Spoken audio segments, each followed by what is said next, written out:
Okay, we are back. I thought someone knocked on my door, but I didn't. No, I've lost my hero. Where's my unit gone? Okay.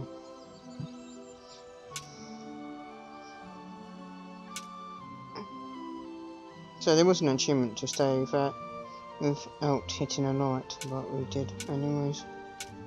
So, oh well, it happens.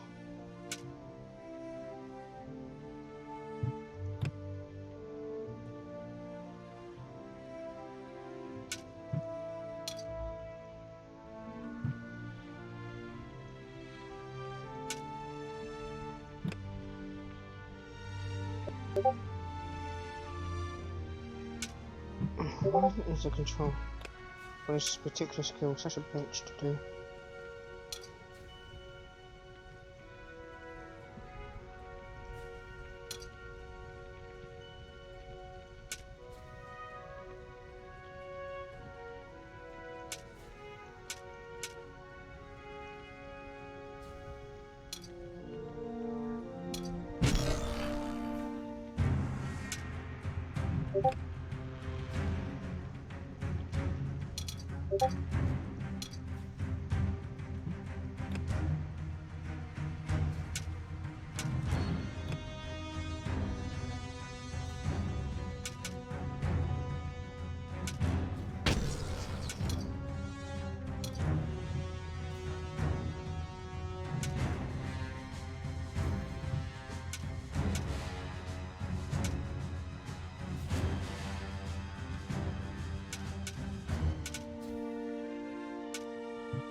Okay, let's see how I can do what I was going to do then.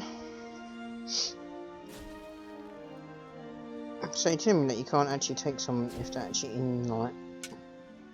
Okay, so that's weird. Then if you can't... Yeah. That's one thing the game doesn't tell you. You can't take people that are not in the... Stop holding the lantern in my face like that, boy. Okay. At least I know now for when I decide to do this. Yeah, achievement at some point.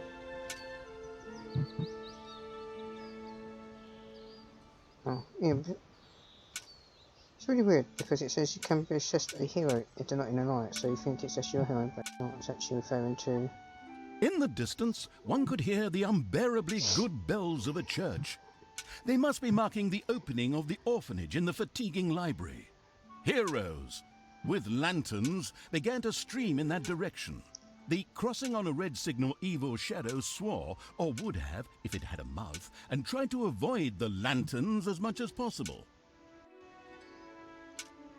Dear friends, we're gathered here to open this orphanage in the fatiguing library for our goddess, and in the name of my father Tanos, I'm glad to see so many of you here of your own free will.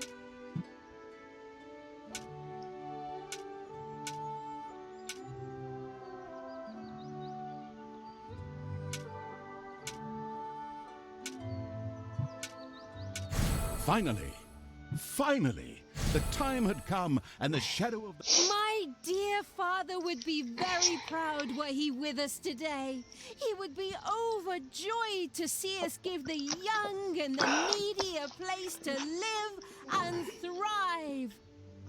That's why I'm happy to take this orphanage and destroy it utterly, and all of you with it. What did she say? Die!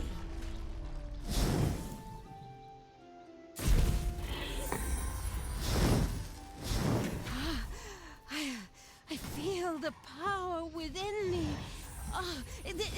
It's over 9,000!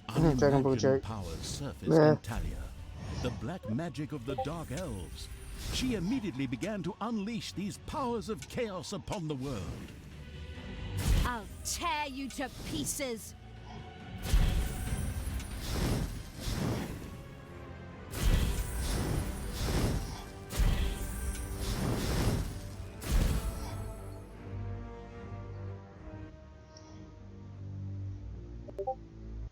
The Dark Elf raged through Twistrom's inexperienced guards. She thereby built up a tremendous inner energy, which she released into the world as a focused beam, while screaming, Kamehameha! Yeah, Dragon Ball. In the fatiguing library, they waited eagerly with coffee and cake for Talia to show up and open the new orphanage. The energy beam hit the cake with a resounding zap and reduced it to ashes. Oh yes, and the rest of the building and everyone inside it as well. Oof. The narcissistic evil patted itself on the shoulder for this. Or it would have, but the metal armor always made such a terrible clunking noise when it tried. But then again, that's what little snots are for.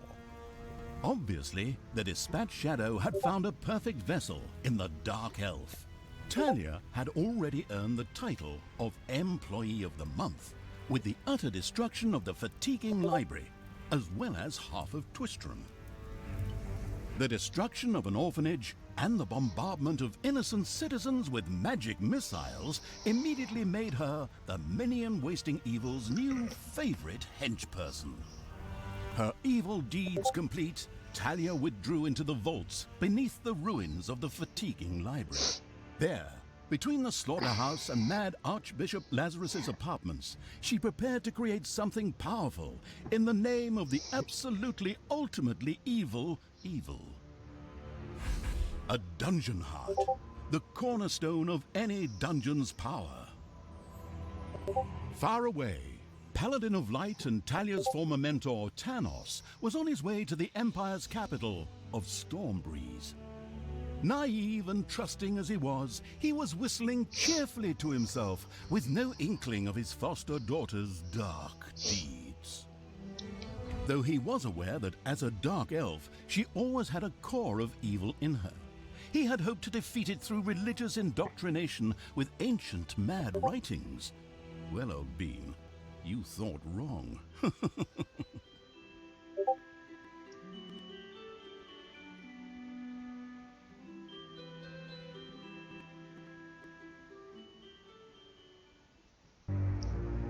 Right, I'm going to end this episode and then get ready for number 2.